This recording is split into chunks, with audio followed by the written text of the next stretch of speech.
Okay, trigger warning. Today is a quick one, but I have to rant just for a little bit about pieces of gear that you do not need to buy here in 2025.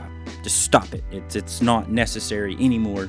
You don't have to buy that piece of gear. The first piece of gear that you do not need to buy, especially as a beginning videographer or a beginning filmmaker, is a gimbal. Now, the reason I say this is today and this week, I have seen an embargo lifted on a brand new gimbal from a very large company that rhymes with P-may-I, if you can figure that one out. And yes, this gimbal is beautiful, it's pretty, it does all of the things. And the reason I'm saying you don't need this gimbal is because the gimbal inherently itself is not evil, it's not a bad thing, but the mentality that a gimbal puts beginning videographers and beginning filmmakers in, myself included, whenever I was new to wedding games and using a gimbal for every wedding, is with a gimbal and with your camera on a gimbal, you feel like you have to move the camera at all times in every scene, and that's just not true. Maturing as a videographer and maturing as a filmmaker is realizing that you don't have to move the camera at all times. And in most cases, it's better to not move the camera unless you have a dang good reason. I want you to lift that burden off of your back thinking that you have to have the brand new gimbal that just came out. You don't have to have it.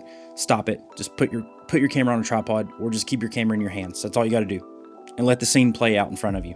The second thing that you absolutely don't have to have this year as a new videographer and new filmmaker is that brand new camera that just came out. Again, don't crucify me, I'm just the messenger, but I'm speaking to myself. I see brand new cameras weekly at this point in time because camera manufacturers are putting them out at an ungodly speed.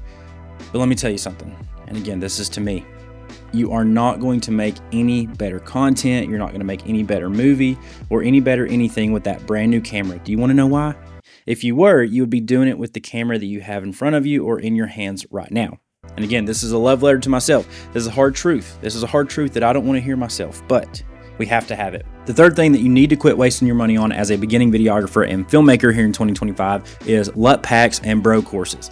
What do I mean by bro courses? Well, let me give you an example of a great course that you should spend your money on. I'm a member of the Art of Documentary, which is Mark Bone's community of documentary filmmakers, commercial videographers, commercial filmmakers, and that community has been wonderful, not only because Mark has offered insight as to how he built his business, but him and Michael Del Monte and their whole team gives practical application and practical advice on how you can do it as well.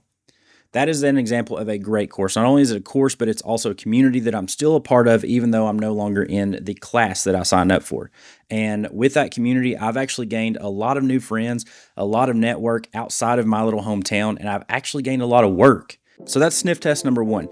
Does the course actually offer a community where you can have continued communication even after you take the class? Secondly, the sniff test for whether a course is good or bad.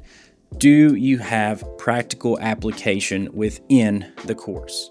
What I mean by this is if you have an instructor who is only focused on the great things that they have done and they're telling you how they did things, but they're not giving you practical advice or practical steps on how you can do that in your business, I would consider that a bro course, and bro is just trying to line his pockets and give you bad advice or not give you any advice at all. It's basically a show and tell of the things that he's done. And again, I'm not against courses. I believe courses are a great tool and a great asset for somebody new to videography and filmmaking, but give the sniff test, make sure that you have practical application from that course. And if you're on the fence about it, just ask somebody who's done the course, hey, did you gain value from this? I don't want you to waste your money as a new videographer and a new filmmaker here in 2025. LUT packs are the same way. I believe that LUTs can be a great way to start your product as far as getting you into the color grading game. I think they give you a great base. I'll even tell you a little secret. I'm shooting this video right now using a LUT with my Lumix S5 II because I just wanted to get this video out for my new filmmakers and videographers here in 2025. So like I said, LUT packs can be great. Again, consider them a base. Do not consider them a final finished image because not all LUTs are created equal. Some of them are created for specific camera platforms, specific camera manufacturers. So do your research and find out what this LUT is made for. Is it daytime, nighttime? What manufacturer is it for? And always consider it a starting point, not a finished product. That's it. That's the rant that I have for today. Hopefully this will help you as a new videographer or a new filmmaker here in 2025.